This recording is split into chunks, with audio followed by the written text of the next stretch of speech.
Hello everyone, I'm Sohnjee. Welcome to my channel. If this is your first time stopping by, thank you so much for checking me out. Please be sure to like and subscribe by also hitting the button so that you know when I upload new content.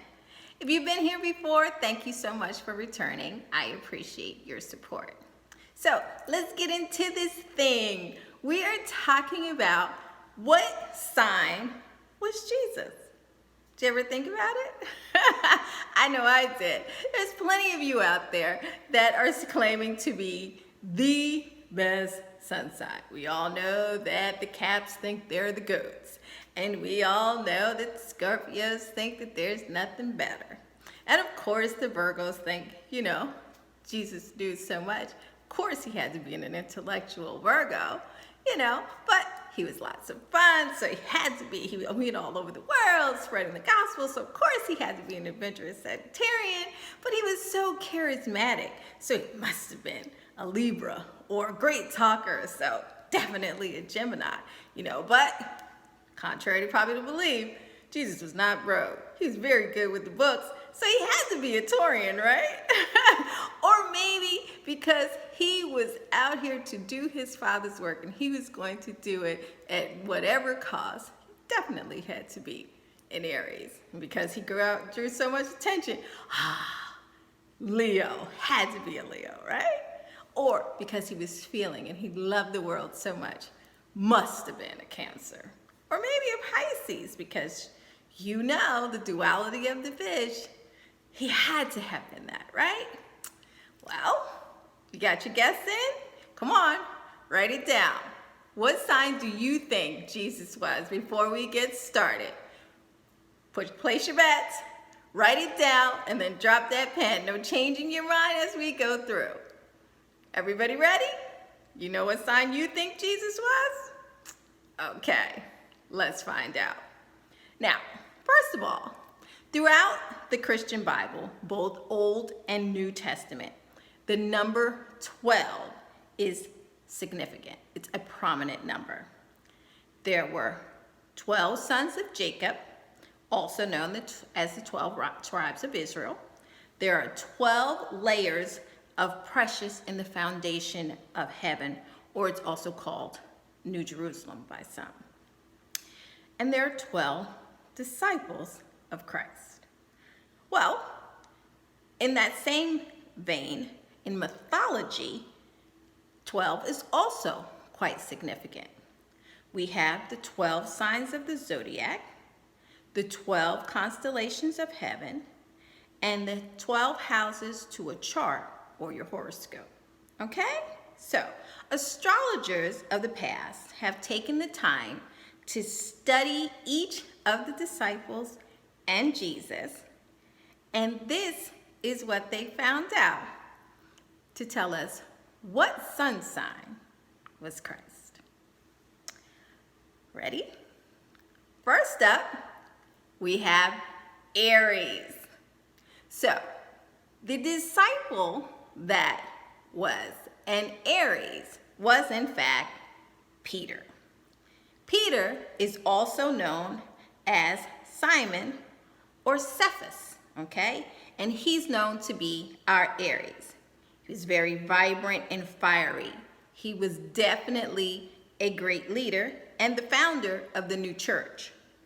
He is still viewed in Catholicism as the leader of the church, and all popes are successors to Peter, the Aries. So if you follow Peter's story throughout the Bible, he is the disciple that is said to have been impulsive and changed his mind readily. Aries. He is said to have authority given by God to decide who can enter into the gates of heaven. So, believe it or not, the person deciding whether or not you're going to stay where you are or take a one-way ticket to the inferno is an Aries. So when Jesus betrayed the Lord and the priests came to arrest Jesus, Peter in typical Aries form, was the one who impulsively chopped off the ear of the priest. That's right, in typical Aries fashion, Peter started the bar fight. Yes, and when questioned whether he was an acquaintance of Jesus, much less a disciple of Jesus, Peter argued. Also, a very well-known Arian trait. And to save face, much like in Aries, after this whole brouhaha, Peter denied knowing Jesus, even through repeated questioning. So, there you have it. The Aries in our sun sign of the disciples was no doubt Peter. Got it? Did you guess that was Jesus? Not yet. Now we have our Taurus. And our Taurus of the disciples' crew was none other than Simon Zealot. Now he is known as Simon the Zealot in the Bible, commonly known, thought to be a member of the Jewish group, the Zealots. Okay, so Simon the Zealot was our Taurian. He was concerned with money and properties, just like a Taurus. Like most Taurians, he preferred security and wealth. So Simon was the one to make sure that the books were straight. Simon made sure that the crew always had someplace to stay and had some money to go along with it. Simon was the disciple with the bag. He was a Taurian. Okay? Now, he was very much known for his materialistic behaviors. A typical Taurus believes others are out to take advantage of them, so they're going to make sure that they are straight regardless of what happens. And they rarely change their mind about anything once they have set their opinion. Simon was no different. He was a typical Taurian. He had security and he had the bag. Simon, the Zealot, was our Taurus. Moving on to Gemini. All right, Gemini. Who was the Gemini? Well, our Gemini in this pairing, in this group of people, was James. James is seen as the disciple that was the Gemini. He was a wonderful speaker, and he became the preacher of the Church of Jerusalem. Now, some believe that it was he who wrote the book of James and see him as a brother of Jesus's four brothers, because there are some that believe that Jesus did in fact have brothers.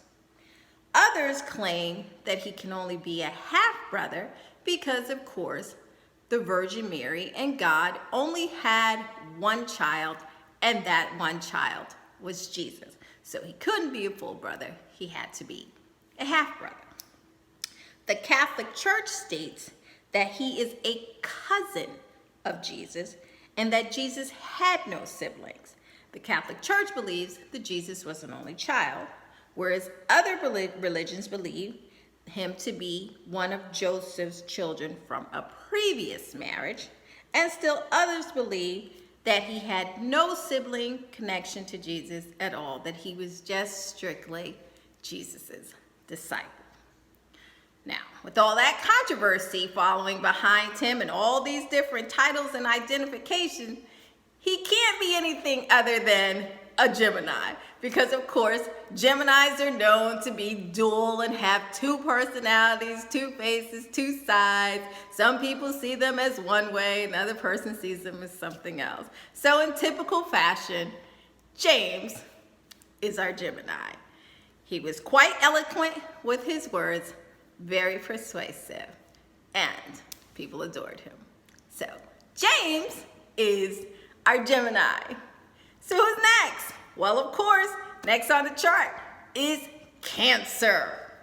And our Cancerian of the disciples was Andrew. Yes, Andrew, the brother of Simon called Peter, the fisherman, is thought to have been our Cancer.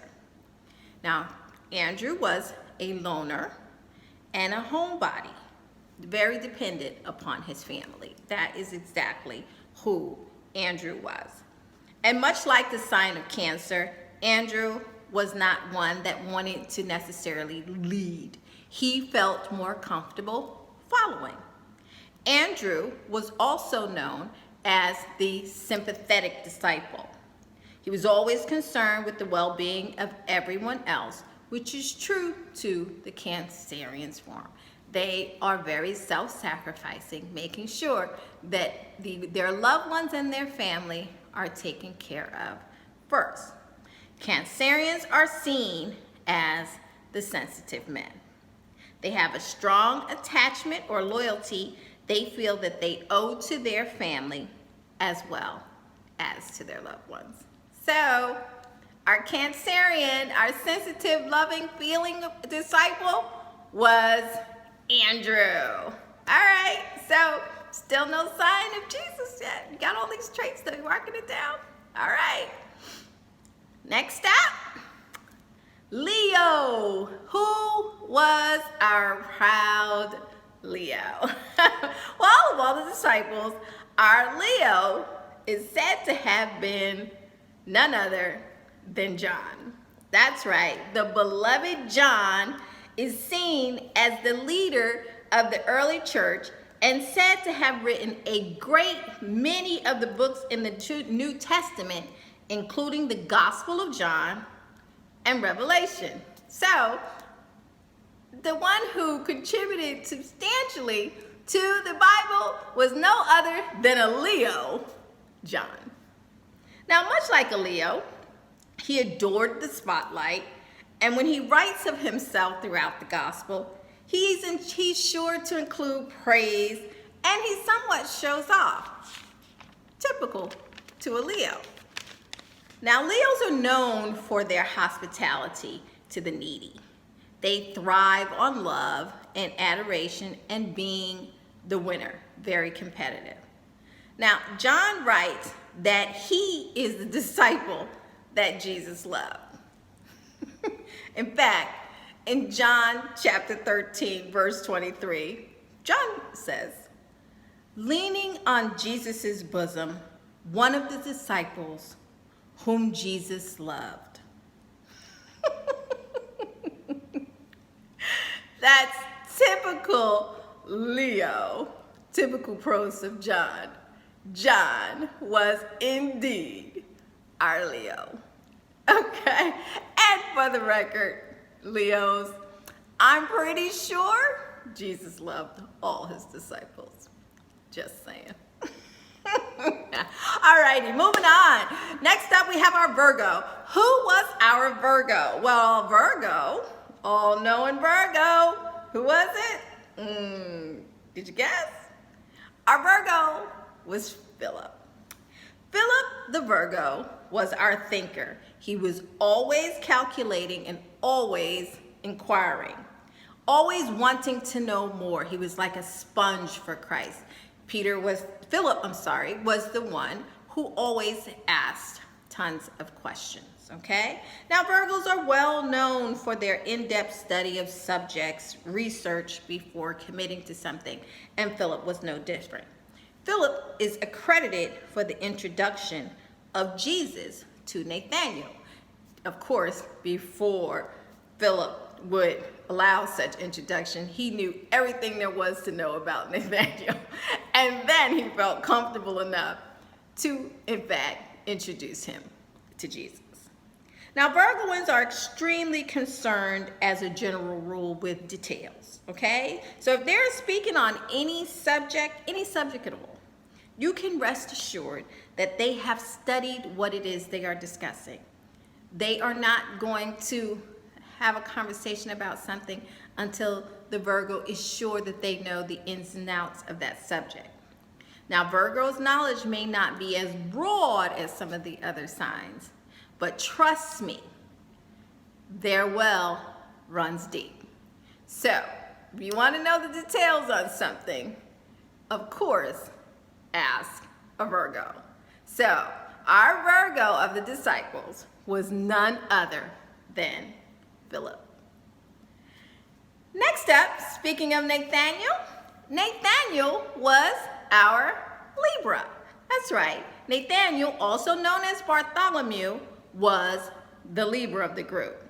Now, Librans are said to have a sense of humor and express themselves best through their tactless speech. So, a Libra is going to get their point across to you using humor, and, you know, you may or may not find it funny.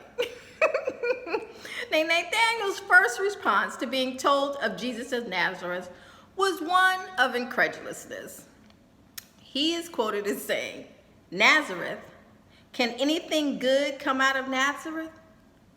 Again, a typical Libran response, okay? So Libras are known for having very clear and defined opinions, but they do it with a charming sense of communicative powers. So they say what they want to say, but you know, they might be a little tactless, but they're definitely soft in their delivery.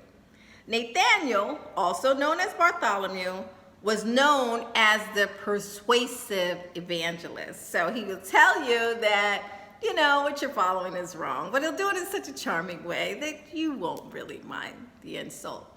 Typical of a Libran. Now, Librans are able to be fair leaders when they find a cause, and they are very manipulative in getting their way. So, when they're trying to get you to come on over to their side, there isn't too much that the Libra won't do.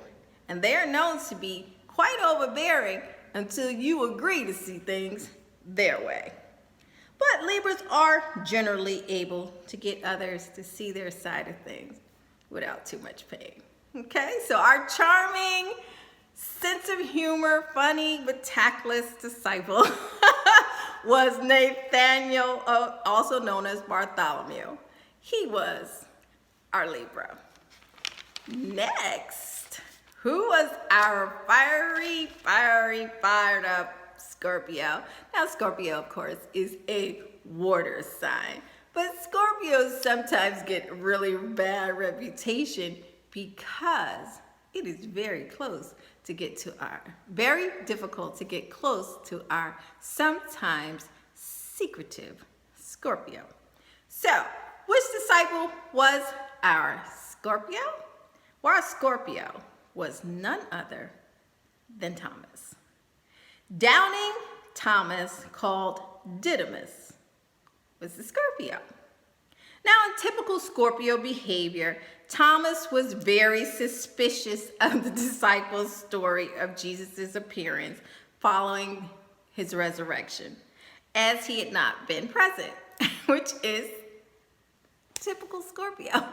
Scorpios are not going to believe you until they have proof, and they need to have that proof for themselves. Something tangible, something they've witnessed, something that is very much fixed, like them.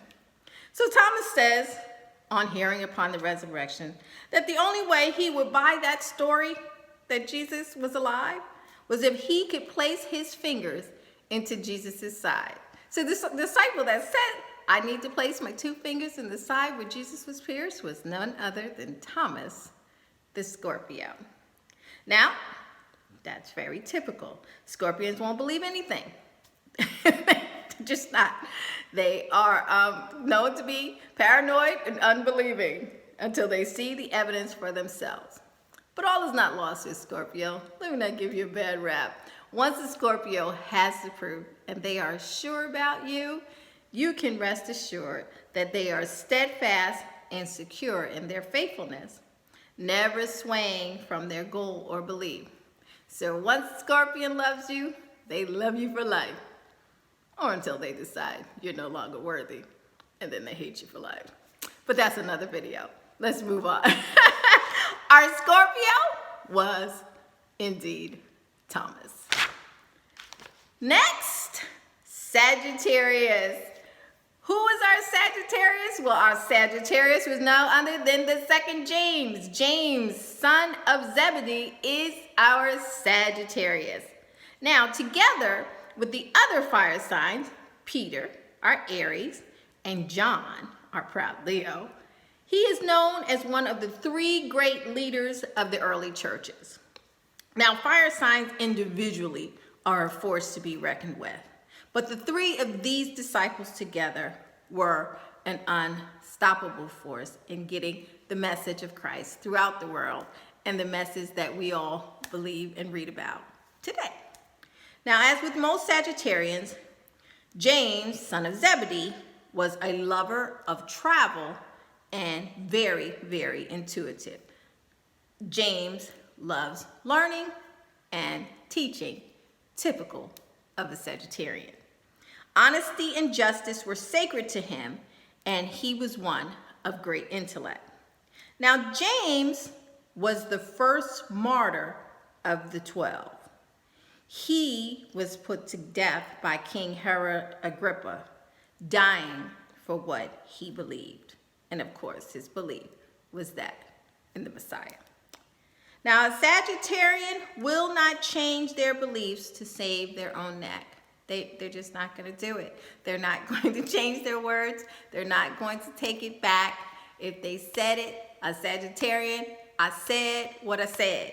That is a Sagittarian's credo, and too bad, accept it, because they're not taking it back. James, son of Zebedee, was in fact Sagittarian. He's honest, he's steadfast, and no matter what the cost to himself or others, he said what he said, and he died believing exactly what he said.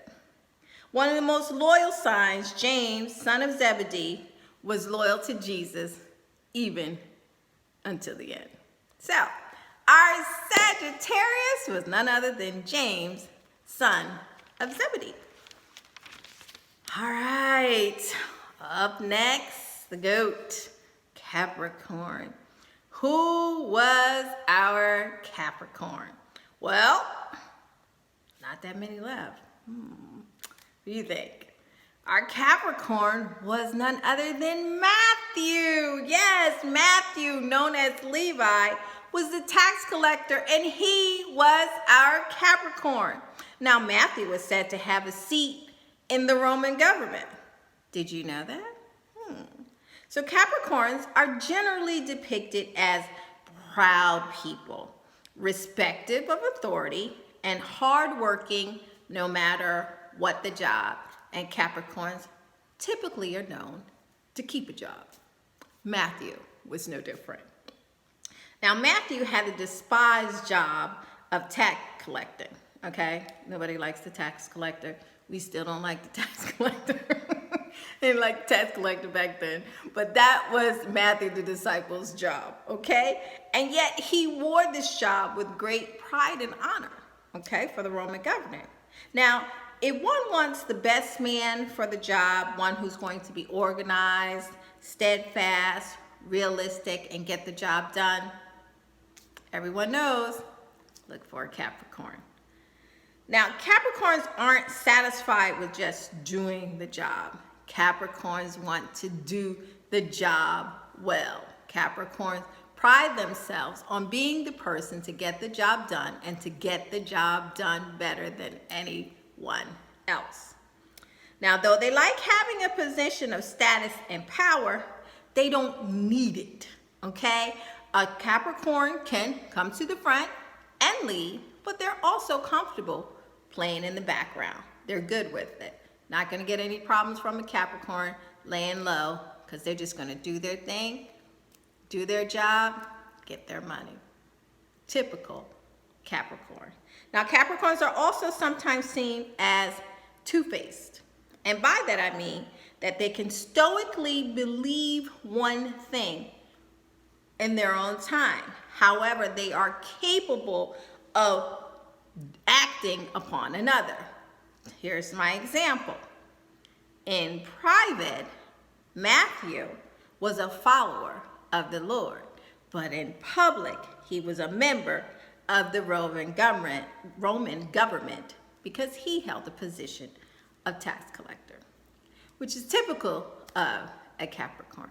So a Capricorn is the sign that is capable of believing in one thing, but performing the task or getting the job done for something else. So our Capricorn was none other than Matthew. All right, coming down to the end, who's our Aquarius? Well. Our Aquarius is a fixed air sign of uncertainty, curiosity, questioning others without tact, and sometimes in a rude manner. That's what they say about Aquarius. Is that true? Yep. Our Aquarius for the disciples was none other than Thaddeus, also called Judas. Thaddeus is thought to have been the Aquarius by most formidable astrologers. At the Last Supper, it was Thaddeus, also known as Judas, who was actually questioning Jesus in typical Aquarian style. We see this in John 14, verse 22, where Thaddeus asks, "Lord, how is it that thou wilt manifest thyself unto us and not unto the world?"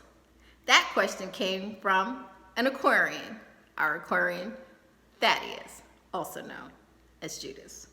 Now, while an Aquarian may offer loyal friendship to you, like Thaddeus did with Jesus, he will question what his gain will be from that. In typical Aquarian fashion, Aquarian wants to know, okay, I'm doing this for you, but what's in this thing for me? Now, Aquarians typically are not willing to fight for what they believe in, like our Sagittarian. Unless that Aquarian is going to get something hard and fast and fixed out of this, our Aquarian is willing to let it go. They much rather change and go with the tide than to stand with the crowd. That was Thaddeus. That was his position on Christ. And that is why we call Thaddeus the Aquarian of the disciples. There's only one left. That's right, Pisces. And what's the only disciple left that could possibly be Pisces? Drum roll, please. Our Pisces was Judas. That's right. Finally, we have Judas Iscariot. He was our Pisces. And for 30 silver pieces, it was Judas who betrayed his friend and Lord Jesus Christ. Yep. And like a Pisces, when all was said and done, he became depressed about what he did and gave his life up. Now, Pisces are also known for being shy and withdrawn at times, losing touch with reality. That's why people call the Pisces the dreamer, right? And when he sat with Jesus at the Last Supper, Jesus said that one of the 12 would betray him, okay? And although Judas had the 30 pieces of silver on him as payment for the betrayal that he had just done, with a straight face, he still looked at the Lord and played it off and questioned. In Matthew 26, verse 25, then Judas, which betrayed him, answered and said, "Master, is it I?" Judas, you got the 30 silver pieces in your pocket. You know it's you. What are you saying? What are you saying? Typical Pisces. Now, see, Pisces? That's where that whole thing comes from, where they say that the Pisces, you can't trust them, but that's you're a liar. See, that's where it came from. Don't blame me. Blame Judas. He started it. He gave the Pisces the bad rep. It wasn't me. Now, the zodiac sign of Pisces is one of duality, all right? It has two fish. You have the dark one and the light one. You know, you have the one that swims upstream and the one that swims downstream, right? They have the ability to either sink or swim. Now, clearly, Judas chose to sink by committing his act of betrayal.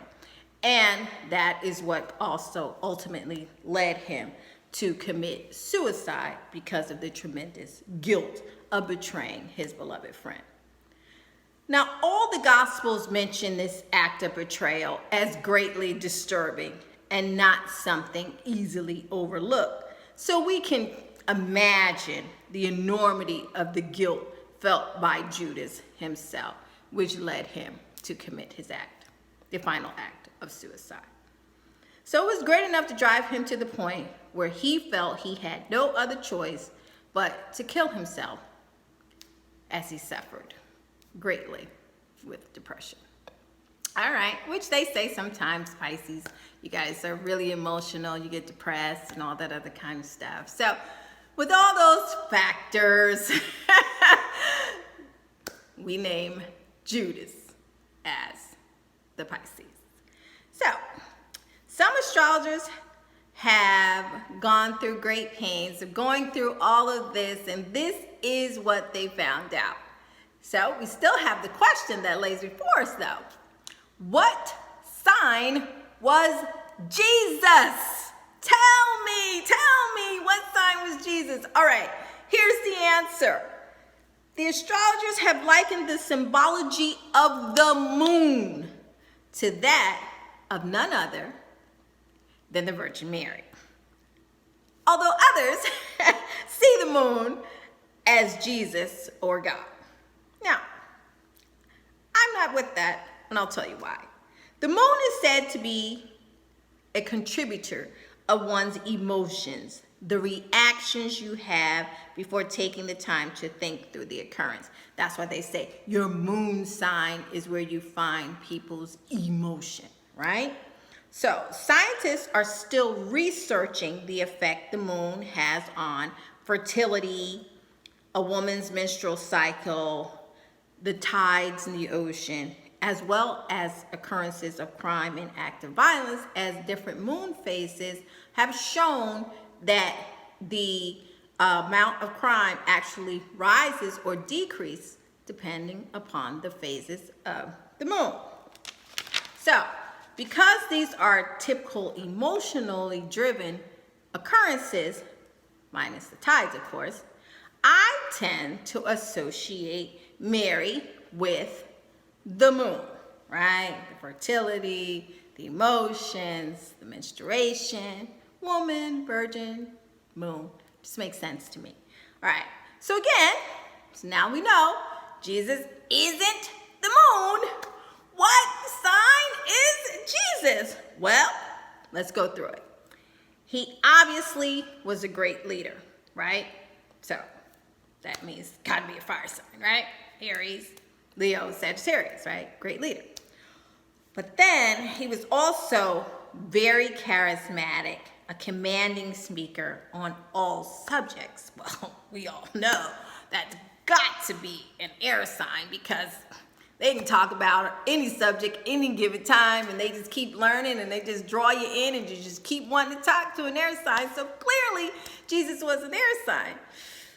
Except, you know, he was very compassionate and he felt deeply and he loved all things, the lover of the universe. So in order to have that much conviction and love, he had to have been a water sign, right? Because he sacrificed himself, the Cancerian, right? He had to, that was the ultimate act. So, was he a water sign? But then, you know, he spent his life dedicated to his Father's work.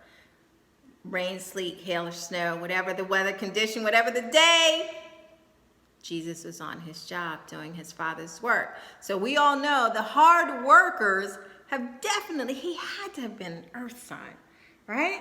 So you got the leadership, the charismatic, his deep emotion, but he was a hard worker. What sign has all of those features in it?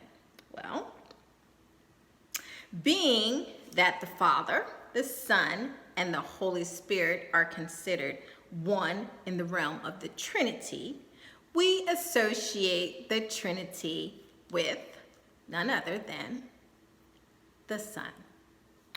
For many centuries now, astrologers believed that all planets to orbit the Earth. They thought the Earth was the center of everything. But we now know that the heavenly bodies actually orbit the Sun. Everything goes around the Sun.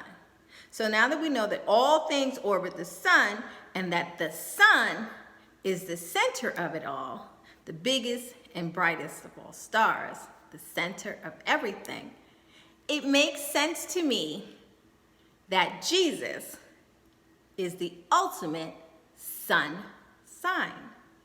Jesus is the sun. Did you guess it? Did you know that? Did you know that Jesus was the sun? Yes, he is the sun. So the ultimate sun sign is the sun, Jesus. So that's it. Thanks for watching. What was your guess? Did anybody get it right? If you did, leave me a comment below. Tell me what you thought. What do you think about the 12 disciples and the characteristics that they had?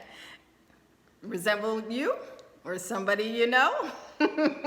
Let me know in the comments. And if you haven't done so already, please be sure to like this video and hit the subscription button with the bell so that you can be notified the next time I upload a video for you to share. Thanks so much for watching. I'm Sohnjee, and until I see you again, take care. Bye-bye.